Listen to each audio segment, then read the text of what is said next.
लोग कहते हैं अगर पैगंबर ने अली वलीउल्लाह अपने जमाने में पढ़ा दिया होता तो सहाबा कराम क्यों छोड़ते। तो मैंने कहा ओहद की जंग में झांक के देख लो, 50 को खड़ा किया था कि दर्रा न छोड़ना।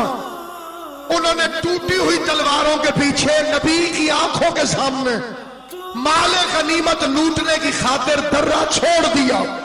तो जो नबी की आंखों के सामने 4 टूटी हुई तलवारों के पीछे हुक्म रसूल को भुला सकते हैं, वो नबी के दुनिया से जाने के बाद तख्त खिलाफत के लालच में अगर अली वलीउल्लाह से मुकर जाए कौन से क्या भाई